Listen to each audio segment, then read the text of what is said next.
First ఇప్పటికన్నా ముఖ్యమంత్రి గారికి దేవాదుల ఏ బేసిన్లో ఉందని తెలుసుకుంటారని ఆశిస్తా ఉన్నాను. నేను పోయినారు కాబట్టి అక్కడికి అర్థమై ఉంటుంది వారికి ఇప్పటికన్నా. థ్యాంక్స్ అది దేవాదులో పోయినందుకు. అదేవిధంగా ముఖ్యమంత్రి గారు నిన్నేమో కాళేశ్వరం రిపేర్ల గురించి చెప్పినారు. మొన్న పబ్లిక్ మీటింగ్లలో ఎందుకు ఇంకా కేంద్రం దాని మీద ఎంక్వైరీ చేయట్లేదు అంటాడు. ఆయననే కమిషన్ వేసినాడు, 2 సంవత్సరాలు కమిషన్ మీద ఆటలాడుకున్నాడు.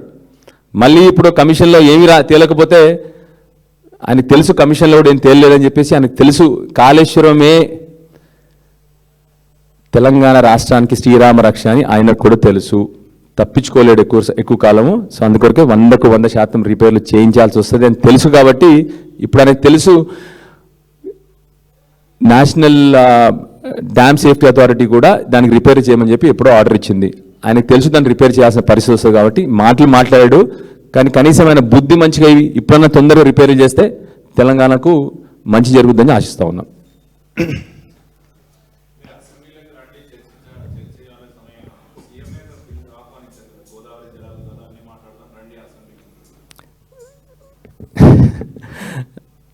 వందకు 100% మేము కూడా స్వాగతిస్తూ ఉన్నాం.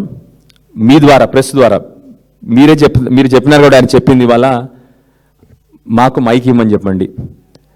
మేము కంపల్సరీ జలాల గురించి మాకున్న సబ్జెక్ట్ కానీ, కేసీఆర్ సైన్యానికున్న నాలెడ్జ్ కానీ, కేసీఆర్ దగ్గర పనిచేసే ఎమ్మెల్యేలకు ఉన్న సబ్జెక్ట్ కానీ మీరు సూచనలు తీసుకుంటే తెలంగాణ సమాజానికి మంచిది. 100కు 100% మేము అసెంబ్లీలో కూర్చొని చర్చించడానికి రెడీగా ఉన్నాము. ముఖ్యమంత్రి గారు గజని, మీకు తెలిసే విషయం.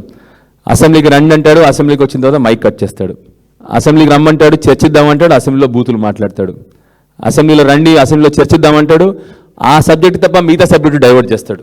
మీరు ఎప్పుడన్నా ముఖ్యమంత్రి గారు నీళ్ళ గురించి మాట్లాడినప్పుడు, వ్యవసాయ రంగం గురించి మాట్లాడినప్పుడు ఆయన మాట్లాడిన 2-3 గంటల స్పీచ్లో మీరు చూడండి, 2 నిమిషాలు కూడా సబ్జెక్ట్ ఉండదు. ఎందుకంటే మీ అందరికీ కూడా తెలుసు, దానికి మొన్నటి వరకు దేవాదుల ఏ బేసిన్లో ఉన్నది కూడా తెలియదు. దానికి నీళ్లు తెలియదు, వ్యవసాయం తెలియదు. 100కు 100% మేము అందరం డిస్కషన్స్ రెడీగా ఉన్నాము. మేము కోఆపరేట్ చేస్తాం మీతోని. మీరు మాకు మైక్ ఇవ్వండి అని చెప్పి మిమ్మల్ని రిక్వెస్ట్ చేస్తూ ఉన్నాను. స్పీకర్ గారిని కూడా రిక్వెస్ట్ చేస్తూ ఉన్నాను.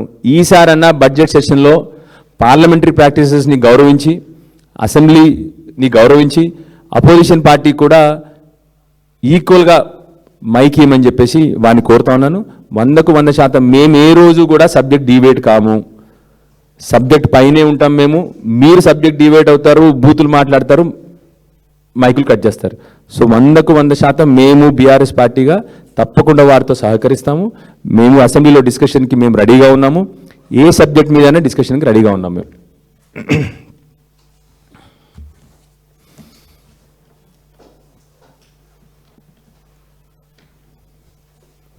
Done. Thank you.